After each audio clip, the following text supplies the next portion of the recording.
Hello student, इस video में मैं कुछ इंपॉर्टेंट एसिडिक स्ट्रेंथ आपको बताता हूं। ठीक है, ध्यान से देखिए बच्चों। नॉर्मल कंडीशन आपको पता होगा कि non metallic oxide acidic nature का होता है और जो मेटेलिक ऑक्साइड है वो बेसिक नेचर का होता है। और पीरियोडिक टेबल में लेफ्ट टू राइट जाने पे एसिडिक नेचर इंक्रीज होता है और टॉप टू बॉटम जाने पे बेसिक नेचर इंक्रीज होता है। टॉप टू बॉटम जाने पे एसिडिक नेचर डिक्रीज होता है और लेफ्ट टू राइट पीरियड में जाने पे बेसिक नेचर डिक्रीज होता है। ठीक है, अब जैसे यहां आप देखिए, ये जो बता रहा हूं मैं आपको, ये सब इंपॉर्टेंट ट्रेंड है इंक्रीजिंग ऑर्डर का। ठीक है, जैसे इसमें पहले हम बात कर रहे हैं एसिडिक प्रॉपर्टी का, SiO2, CO2, N2O5 और SO3। ठीक है, तो देखिए SiO2 और CO2 में ज्यादा एसिडिक कौन हुआ? CO2। क्यों? क्योंकि टॉप टू बॉटम जाने पे क्या होता है? Acidic character decrease. तो कार्बन सिलिकॉन एक ही ग्रुप का है, इसलिए CO2 का एसिडिक कैरेक्टर क्या होगा? ज्यादा। SiO2 का कम होगा। एंड कार्बन नाइट्रोजन एक ही पीरियड का है, तो कार्बन के बाद नाइट्रोजन आता है, इसीलिए नाइट्रोजन का एसिडिक कैरेक्टर क्या होगा बच्चों? ज्यादा, comparable to CO2। And N2O5 से ज्यादा एसिडिक कैरेक्टर किसका होगा? SO3 का।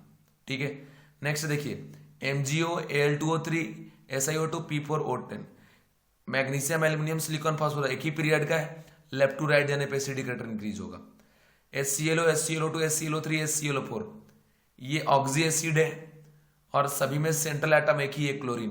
तो उस केस में हम लोग ऑक्सीडेशन नंबर चेक करेंगे, जिसका ऑक्सीडेशन नंबर ज्यादा होगा उसका एसिडिक कैरेक्टर क्या होगा बच्चों? ज्यादा। तो सबसे ज्यादा ऑक्सीडेशन नंबर इसका होगा +7, +5, +3, +1। तो सबसे ज्यादा किसका? +7 वाले का। इसका एसिडिक कैरेक्टर क्या है? सबसे ज्यादा इसका सेकेंड पोजीशन पे, फिर इसका थर्ड और इसका फोर्थ, मतलब इंक्रीजिंग ऑर्डर पे ये ट्रेंड दिया। CH4, NH3, H2 और HF में फिर देखिए ये सारे एक ही पीरियड के हैं, कार्बन, नाइट्रोजन, ऑक्सीजन और फ्लोरीन। तो लेफ्ट टू राइट जाने पे एसिडिक कैरेक्टर क्या होगा? इंक्रीज। तो यहां भी इंक्रीज हो रहा है। उसका देखिए सिलिकॉन, फास्फोरस, सल्फर और क्लोरीन एक ही पीरियड का है, तो हाइड्राइड है, लेफ्ट टू राइट जाने पे एसिडिक कैरेक्टर क्या होगा? इंक्रीज। ये देखो H2O, H2S, H2AC और H2TE हाइड्राइड में यहाँ पे ट्रेंड थोड़ा बदल जाता है।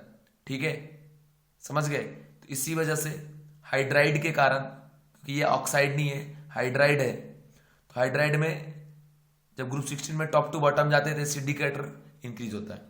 सेम यही चीज यहाँ भी HCl, HF, HCl, HB और HI में सबसे ज्यादा एसिडिक HI, फिर HBr, HCl और सबसे कम HF। और इधर देखो ICl3, GaCl3 और AlCl3 ये सब लेविस एसिड है ना।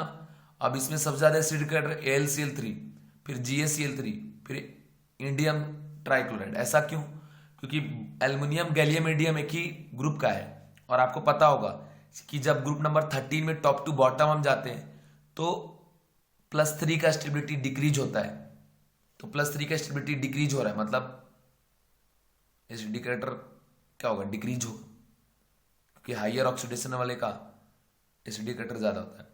अब ये देखो BF3, BCl3, BBr3, BI3 ऐसे अगर सोचेंगे नॉर्मल कंसेप्ट से तो आपको लगेगा BF3 का सबसे ज्यादा, बट नहीं बच्चों, यहां बैक बॉन्डिंग का कंसेप्ट इन्वॉल्व हो जाता है। अब वो कंसेप्ट क्या है वो अभी मैं पढ़ा नहीं रहा हूं, बस ये रिवीजन वीडियो, सिर्फ वो जो नीट का पेपर है ना, अभी 10 दिन आपके लिए मैं रात रात भर जग के काम कर रहा हूं। अभी दिन में अपनी कोचिंग के काम में करता हूं और अभी रात के 2:30 बजे आपके लिए वीडियो शूट कर रहा हूं। BF3, BCl3, BBr3, BI3 ये एसिडिक स्ट्रेंथ का ट्रेंड है, मतलब इधर से इधर जाने पे इंक्रीज हो रहा है। ठीक है बच्चों, तो ये हो गया आपका एसिडिक प्रॉपर्टी।